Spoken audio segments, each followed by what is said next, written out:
물 한 잔 마시고.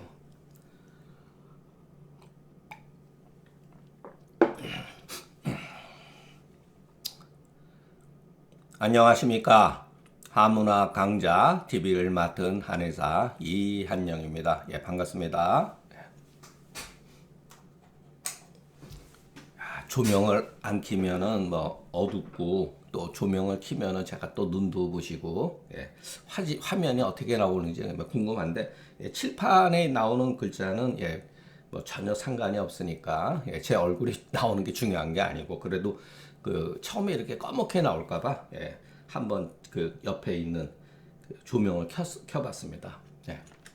자, 오늘은 149번째 주문, 예, 소시오탕과 관계된 어떤 그 증상들을 한번, 예, 알아보겠습니다. 자, 상한 5, 6일이 경과했는데, 자, 그리고 구토가 있다. 예, 구토가 있다. 예, 또 발열이 있다. 구토하면서 발열이 있다. 근데 여기서 여러분, 그 다음 조문이 시오탕증이 갖추어졌거늘, 예, 이렇게 구토하고 발열을 하면 일단 소시오탕을 쓸 수 있는 개연성이 있는 거죠. 자, 제가 처음에 강의할 때도 그랬지만 옛날에 제가 눈을 뜬 것은 바로 이 조문들을 어떻게 해석하느냐. 저는 우리가 그 병이, 병성, 병독의 그 개념이 별도로 있는 게 아니라, 증상 밖에 별도로 있는 게 아니라 바로 증상에 그와 같은 병의의 개념, 병성의 개념, 병독의 개념이 있다. 이것이 바로 그 중경소 조문에 나타나 있는 특징적인 글쓰기 방식이다. 구토라는 증상이 나타나면은 무엇을 의미한다 그랬죠? 발안해서는 안 된다. 자, 그리고 구토는 합법을 써서는 안 된다는 증후잖아요. 자, 발열일 경우는 여러분 땀을 낼 수도 있고 또는 합법을 쓸 수도 있죠. 그러나 구토가 전제 조건으로 있을 때는 이 발열도 어쩌면 한열왕래일 수도 있다. 예. 그러니까 구토가 굉장히 중요한 단서죠. 여기서는. 그러니까 이 조문은 병정의 어떠한 정황으로서 얘기를 했지만, 그 소위 말해서 소시오탕의 필연지증에 해당되는 흉욕고만, 왕래한열, 그리고 신번 희구잖아요. 그러니까 여기에 내포되어 있는 거죠. 조그만한 단서를 가지고서 이 처방을 구성할 수 있다는 것을 이 조문이 지금 말해주고 있죠. 자, 시오탕증이 갖추어져 있다는 거예요. 그런데 의사가 다른 약으로, 예, 합법을 썼을지라도 시오탕증이 여전히 남아 있는 경우는 다시 시오탕을 쓰게 되면, 자, 이 경우, 여기에 조그마하게 써, 이 경우 비록 이미 하했더라도 이것은 역치가 아니다. 이것도 다 주석이죠. 예, 다시 소시오탕을 쓰게 되면은 어떻게 되느냐? 예, 여러분 이 조문은 반드시 여러분 외우셔야 합니다. 반드시, 여기는 반드시라고 그랬지만 다 그런 건 아니고 간혹가다 그럴 수 있다는 거예요. 증증이라고 하는 건 뭐죠? 우리가 한증막이라고 하잖아요. 그 마찬가지로 이 열이 외부로 열을 뿜어내는 그와 같은 그 발열의 형용사죠.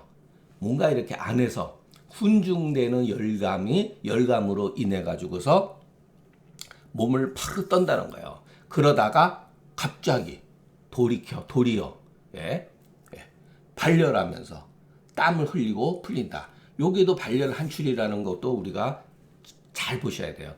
발열한다는 것은 땀을 흘리기 위한 하나의 모습이라는 거예요. 발열이라고 하는 거는 땀을 흘리려고 하기 위한 조건이다. 그러면서 병증이 해소가 된다. 그러니까 요 조문은, 예, 자, 필증증이진 각 발열 한출이해. 요는 여러분 외우셔야 됩니다. 우리가 태양병에서 계지탕증에서 번이다가 이에 번하다가 한출이에 해라 그랬죠. 똑같은 문법 구조를 가지고 있죠. 예.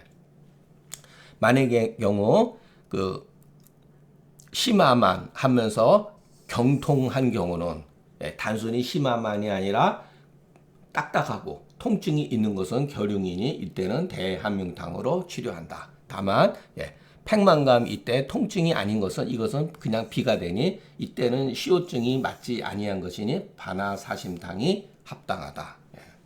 이렇게 여러분 이 심화비에서 나타나는 결용이라든가 심화비라든가 심화경통이라든가 또는 흉욕곤만이라든가 여기에 어떠한 그 복진을 통해서 나타나는 징후에 따라서 대함유탕을 쓸 것인지 반하사심탕을 쓸 것인지 소시오탕을 쓸 것인지 이거를 구분해 놓은 글이라고 할 수가 있습니다. 그만큼 예전 사람들도 고민을 많이 했다는 것을 우리가 알 수가 있습니다. 옛날 사람은 뭐 우리가 그런 환상을 가지면 깨트려야 됩니다.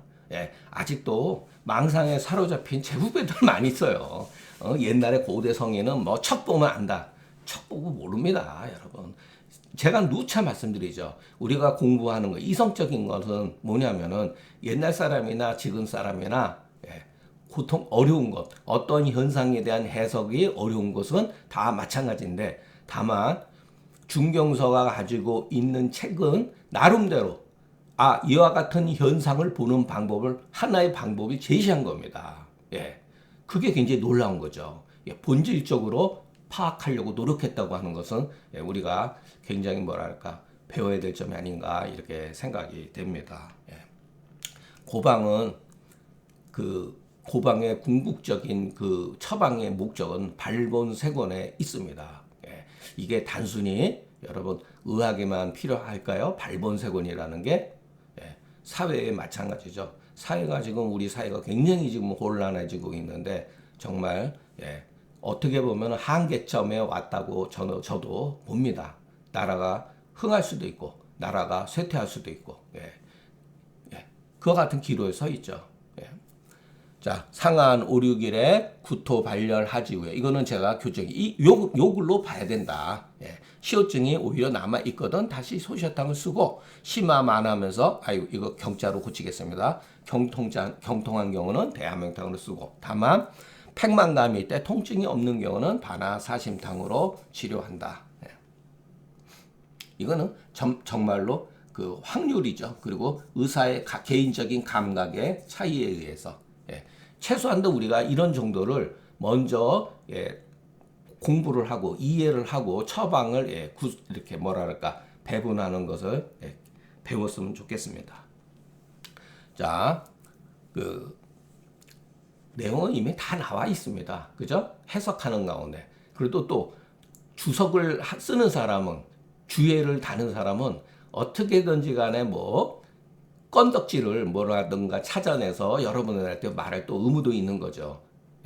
중경이 술증지제에 제가 상투적으로 잘 쓰는 글쓰기죠. 증상을 기술하는 상황에 있어서 주요 증상을 먼저 쓰고 객증, 그림자와 같은 증후는 뒤로 쓰니 구토의 발열과 발열이구는 증상은 서로 같으나 주객은 서로 반대가 된다. 조문이 소위 시효증을 갖추었다고 하는 것은 반드시 그 구토 때문이지 발열 때문은 아니다. 물론 발열도 해당됩니다. 그러니까 여기다 제가 그랬어요. 반드시 뭐뭐 때문만은 아니다. 만약에 그렇지 않다면 약 불연하면 내하지 증거로 어떠한 이유, 어떠한 근거로서 여러분 증상은 뭐죠? 증거죠. 확실한 증거죠. 어떠한 증거로서 이것이 시효탕증을 갖추었다는 것을 알 수 있겠는가? 시효탕은 흉염만에는 적용하고 대함유탕은 심화 비경통에 심화 경통에 적용되니 그 병인은 같지 않고 여러분 다르죠? 자, 소시효탕은 이런 식으로 흉욕고만 한다고 보면은 대함유탕은 바로 여기를 말하는 거죠. 여기가 딱딱하고 손으로 댔을 때 돌처럼 딱딱하고 손으로 댔을 때 아파서 손을 못 대게 할 정도니까. 그래서 여러분 이런 뭐 경이다, 통이다 이런 것도 주의해서 보셔야 합니다. 그 병인은 같지 않죠. 대함유탕과 반하사심탕에 여기에서는 병인은 비록 서로 같으나 그 처방의 의도는 어디에 있느냐? 통증이 있느냐, 통증이 있지 않느냐에 달려 있다. 예. 만약의 경우 이와 같은 사실을 경험으로서 얻은 것이 아니라면 이와 같은 유사한 증상을 기술하기가 쉽지 않다는 거예요, 여러분. 아니까 기술을 이렇게 구별을 해서 했다는 겁니다. 이럴 때문에 불각을 우리는 잘 살펴야 한다. 뭐 짧은 제가 쓴 어떤 그 글이지만 저는 제 개인적으로는 이런 식의 글쓰기를 저는 좋아합니다. 항상 병이는 비슷한데 증상은 비슷한 것 같은데 병이가 다르고 또는 병이가 같은데 통증이 있느냐 없느냐에 따라서 처방을 구사하는 그 방향이 다르다고 하는 것. 이것은 전부 다 여러분 경험적 사실이에요, 여러분. 경험으로 얻은 것이지 중경이라고 해가지고 뭐 이 글이 중경의 글인지 아닌지 뭐 그것도 알 수는 없지만 설령 중경이라 할지라도 이것은 오랜 경험을 통해 가지고서 그 차별점을 파악했다는 것. 그것이 굉장히 우리가 상한론을 공부하는 데 있어서 주목해야 될 어떤 그 뭐랄까 대상이라고 봅니다. 개치탕과 마흥탕도 마찬가지죠. 초기에는 마흥탕으로 썼겠죠. 그러다가 마흥탕증으로 하면 안 된다는 것을 파악을 하고 나서 개지탕을 모색한 것이 아니겠는가. 이런 생각을 가져봅니다. 태양과 소양이 병병에 있어서 의사가 합법을 썼더니 결흉과 심화경을 이루었다. 그리고 나서 그런데 하리가 부지해 설사가 멈추지 아니하고 왜? 이 사람이 합법을 썼잖아요. 그러니까 어떻게 보면은 여기는 아주 그냥 딱딱한데 요 밑으로는 설사를 한다는 거죠. 하리가 멈추지 않는 거죠. 그리고 수장을 물 종류 같은 거죠. 물이나 뭐 약물 같은 거를 그 하지 아니하면은 그 설사를 하지 아니하면 그 사람은 심히 번조하게 된다. 요 조문하고 맥이 부익이네 의사가 다시 합법을 썼는데 긴 맥이 도리어 위로 들어가면 이런 표현들 여러분 보세요. 이게 긴 맥이 도리어 위로 들어가면 이런 거는 문법적으로 맞지가 않죠. 이 의도가 뭐겠습니까? 이와 같은 뜻은 그러면은 비를 작하나 비증을 일으키나 눌러보면은 부드러운 경우는 다만 기비이다. 자, 이런 것도 뭐죠? 개인적인 사견이죠. 긴반임리라든가 기비라고 하는 용어는 전부 다 개인적인 의견일 뿐입니다. 자, 비증이 나타나는데 결과적으로 손을 눌러보니까 복진을 해보니까 부드럽다는 거예요. 생각보다 부드럽다는 거예요. 이게 기비다. 근데 여러분 이게 기비가 과연 뭐냐 이겁니다.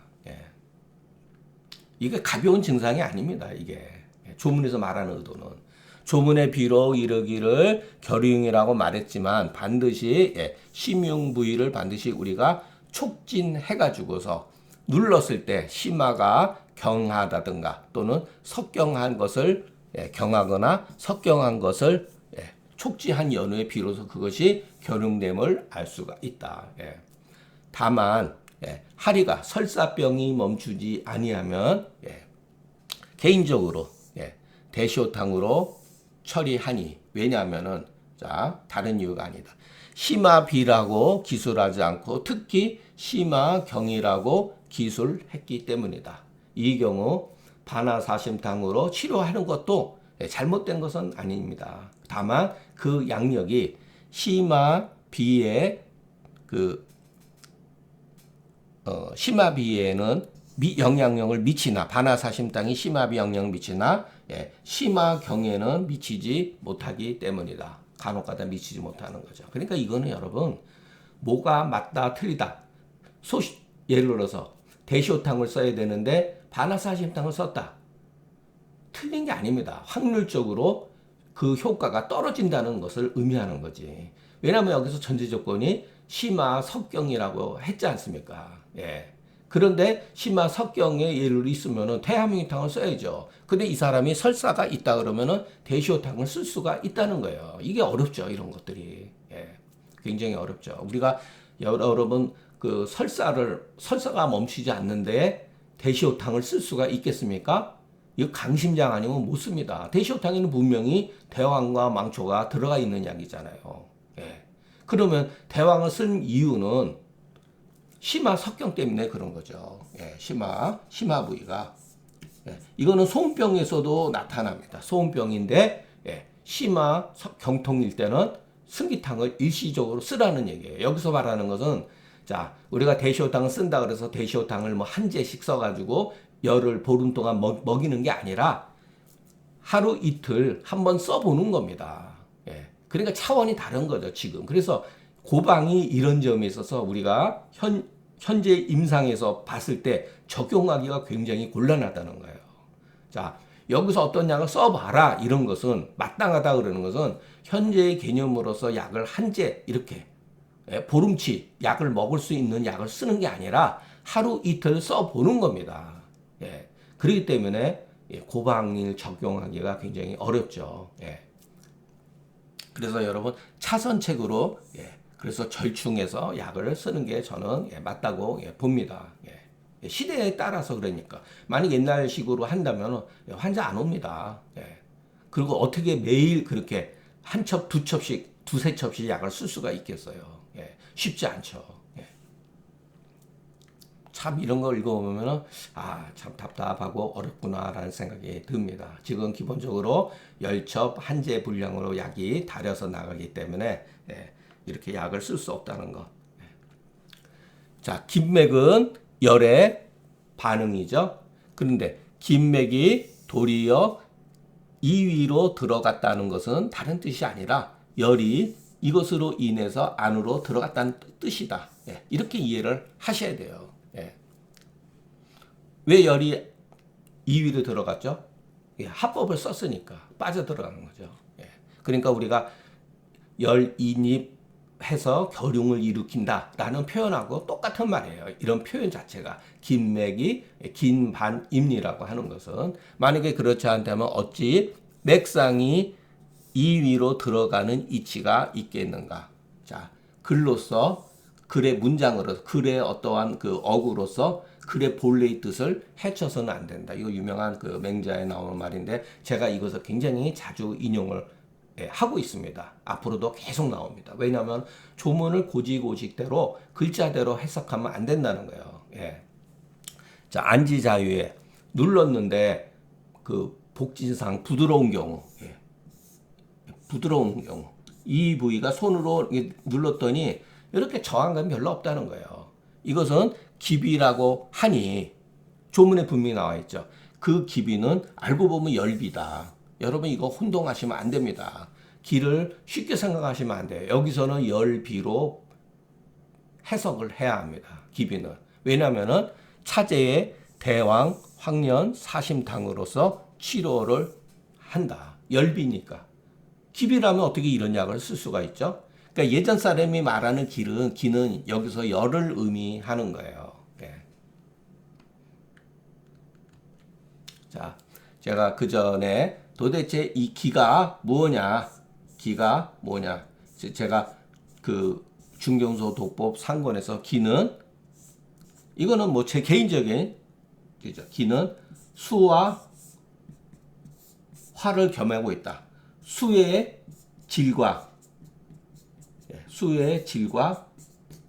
화의 성질을 가지고 있는 게 바로 기라는 거예요, 여러분. 그렇기 때문에 우리가 기를 치료한다는 게 뭐죠?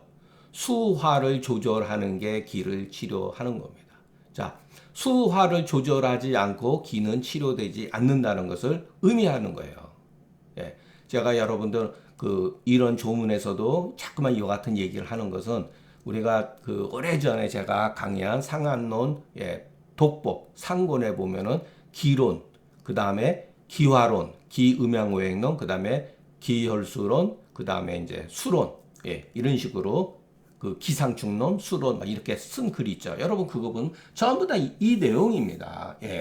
기가 뭐냐, 여러분? 막연하게 추상적으로 생각하지 마시고, 기는 바로 수화를 겸하고 있다. 수화의 성질을 겸하고 있는 것이 바로 기라는 거예요. 예. 그러나 여기서 화를 왜 잠깐만 제가 기가 또한 수고 수가 또한 기다라고 하고 화는 왜 얘기하지 않았느냐면은 화라고 하는 이 현상에 있어서 화는 독립적으로 존재하지 않습니다. 어떠한 물건, 타에 의해서 화가 드러나는 거예요, 여러분. 화는 예를 들어서 나무를 불질러야지 불이 나타나죠. 나무가 없으면 불은 나타나지 않죠. 예, 마찬가지입니다. 모든 게 기름이라든가 뭐라든가 마차 기름으로 인해서 기름이 곧 불은 아니잖아요. 기름에 불이 일어나는 거죠. 나무에서 불이 일어나는 거죠. 그러나 물은 독립적인 어떠한 요소잖아요. 예, 그래서 기가 수다 이렇게 말하는 거예요. 이거는 옛날 사람이 한 겁니다. 예. 옛날 사람이 이와 같은 표현을 한 겁니다. 여러분, 그래서 우리가 책에는 어떻게 나왔다 하더라도 기를 치료한다는 것은 결국 조기라고 했을 때 기를 조절한다 했을 때 이게 뭐냐? 수화를 조절하는 거다. 근데 수화를 조절하는 것도 상황에 따라서 여러분 이게 단순하지가 않아요. 변비 또는 어혈 이렇게 나눠져 볼 수가 있습니다. 수화의 진퇴와 수화의 현상에 의해서 우리 몸에 진액이 고갈되면서 그 급기야는 변비가 생기고 조시가 생기고 어떤 경우는 어혈이 생길 수가 있잖아요. 이게 전부 다 병독이죠. 알고 보면은 이면의 것은 결국은 수화라는 거예요, 여러분. 예. 이런 거를 병독을 제거를 해주면은 기가 조절이 되는 게 아니라 수화가 조절되는 것이 바로 기가 조절되었다는 그것을 말하는 것입니다. 예. 오늘 내용은 짧은 내용이지만 나름대로 우리가 조금 의미를 좀 갖고 깊이 한번 글을 천천히 읽어보면은 굉장히 재미있고 예전 사람들도 어떠한 그 비슷한 유사한 증상을 찾아내기까지 그것은 다 치료를 해봤다는 거예요, 여러분. 단순하게 소시오탕으로 치료를 했다든가 대한민탕으로 치료했는데 이런 경우는 치료가 되지만 저와 같은 경우는 치료가 안 되는구나. 그래서 그와 같은 것을 모색한 거죠. 그래서 상한론의 처방들이 이렇게 발전해 나갔다고 보여집니다. 자, 나라가 어수선하고 시국이 정말 국민들이 막 서로 대립돼 있고 어떻게 보면 우리 언론은 탄핵 쪽으로 이미 잡혀져 있었고 지금까지 계속 흔들어 왔죠. 그 사람들 저는 주류 언론 보지도 않고 관심도 없고 그렇고 저도 유튜브를 많이 보는 편입니다. 솔직히 얘기해서 제가 좋아하는 것만 보고 그러지 않아요. 그리고 정치적인 거는 많이 안 보고 왜냐면 저도 편향된 시각을 가지고 있을 수가 있으니까. 그래도 제가 어떤 중요한 정보를 이렇게 주는 몇몇 사람들은 그래도 비교적 합리적으로 걱정을 하고 그런 것들을 좀 봅니다. 여러분 우리가 이 다음에 훗날 제가 여러분들하고 정말로 같이 공부하고 싶은 게 있다고 그랬죠. 노노맹자가 아닙니다. 주역이 아닙니다. 춘추입니다. 춘추. 왜냐면은 지금서부터 2500년 전에 중국 역사에서 발생되어졌던 한 200년에 걸쳐서 어떻게 보면 역사적으로 엄청난 뭐랄까 전쟁이 발발했던 그 시기의 모습입니다. 어떻게 보면 여러분 우리 지식인이라면 반드시 춘추를 이것을 우리가 공자의 어떠한 공자의 무슨 대의라든가 춘추 대의라 이런 소리 빼고요.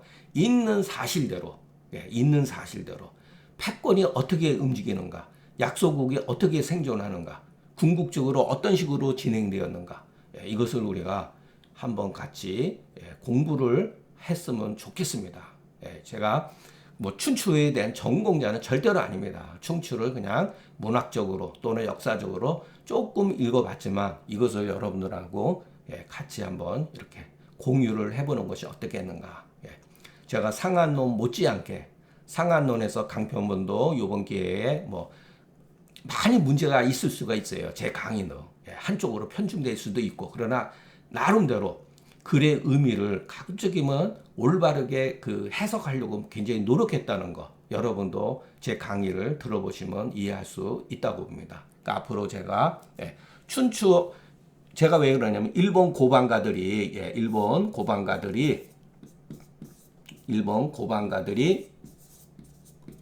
중국 역사에서 이 기본적인 이 사람들의 정신 세계가 어디서 나왔느냐? 고반가 춘추에서 나왔습니다. 춘추 자전에서 나온 거예요. 왜냐냐면 여러분 그 황한의학을 보면은 춘추의 정신이 그대로 담겨져 있습니다.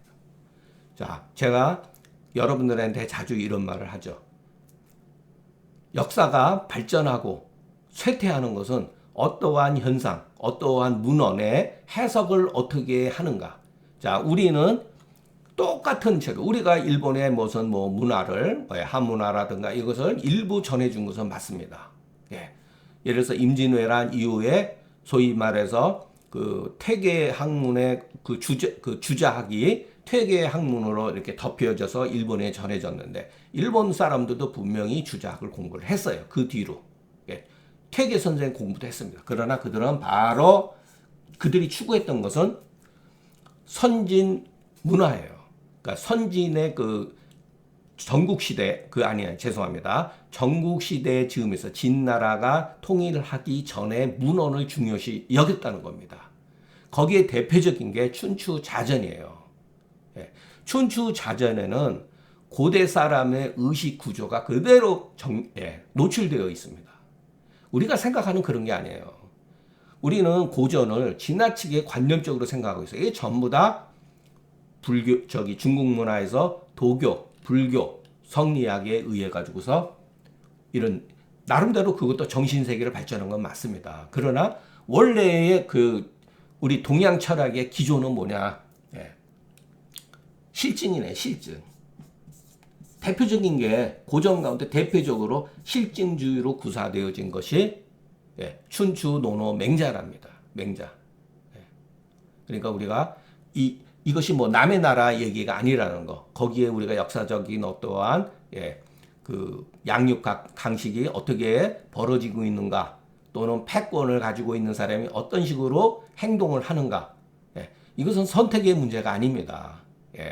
현실이기 때문에. 우리 주위에 지금 우리 사회에서 아주 오래됐죠, 벌써. 중국몽이라고 하는 이런 말들이 나오고 있는 거예요. 중국몽. 이거 진짜 꿈 깨야 합니다, 여러분. 이건 진짜 큰일 나는 겁니다. 이건 제 개인적인 판단. 이런 식으로 했다가 우리가 중국화되면은 이번에 만약의 경우 잘못해서 중국이 여러분 우리나라가 살기 위해서는 여러분 중국은 반드시 분열돼야 돼요. 이거는 역사적인 팩트입니다. 중국이 강해지면 우리는 문제가 발생이 됩니다. 다행히 이것도 여러분 뭐 저를 뭐 친미주의자라고 할 수 있겠지만 다행히 중국을 견제하는 지금 현재 패권을 쥐고 있는 것이 미국이기 때문에 중국몽은 조만간에 이것이 사라져야지만이, 이게 깨져야지만이 우리나라가 안전하게 살아갈 수가 있습니다. 그러니까 제가 안전하게 살아간다는 개인의 자유와 인권이 보장되어지는 사회죠. 그러니까 여러분, 이거는 제 개인적인 생각이라고 할 수도 있지만 여러분들한테 꼭 말씀드리고 싶었던 제 생각입니다. 속내음이에요. 우리가 중국한테 만약에 잘못되었을 때 이미 걔네들이 동북 공정을 잠깐만 얘기했을 때 여러분 처음에 바로 바뀌지 않습니다. 말로 바뀌는 거예요. 말. 점진적으로 길들여집니다. 말을 계속해서 벌써 우리 같은 필부도 중국에서 동북 공정이 나오지 않습니까? 걔네들 그거 같은 말을 왜 하겠습니까? 만일의 경우 나중에 언제 중국화 되면은 우리는 언어, 문화 완전히 다, 또는 결혼도 마찬가지입니다. 중국화 됩니다. 중국화 돼요.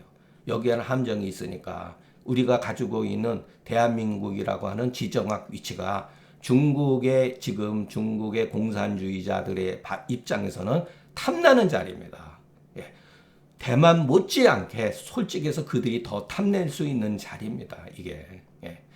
이번에 만약에 잘못해서 우리가 지금 뭐 그 중국몽의 여기에 개입되어 있는 사람들이 우리 언론, 사회의 저명한 인사, 학교 말할 것도 없이 소위 말해서 공자 학당이라 공자 학원을 하면서 걔네들이 항상 침투에 들어오는 건 그런 거죠. 말로써 침투하고 자꾸만 별거 아니죠. 한복은 중국 거다. 김치도 중국 거다. 뭐든지 중국 거다. 재래의식도 중국 거다. 그런 식으로 합니다. 나중에는 봐 이거 다 중국 거 아니냐? 그렇게 되면서 나중에 완전히 중국화 된다는 거예요. 우리가 지금 막 국민들도 막 알게 모르게 다 언론에 길들여져 있는 거죠. 그 속에는 이 중국화에 진행되고 있다. 상당 부분이 진행되고 있는 건데 여기서 우리가 이성적으로 잘 판단을 해야 되지 않을까. 제가 감히 제 조금씩 비쳤지만 제 속뜻입니다. 저는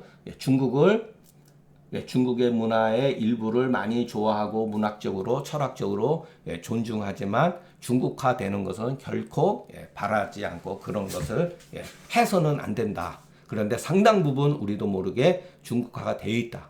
의식 속에 사회, 정치 모든 심지어는 경제로 통해서 우리가 중국을 통해서 경제가 그 IMF 당시에 급빨리 극복할 수 있었던 게 중국의 어떠한 교류 때문이라는 거 저도 잘 압니다.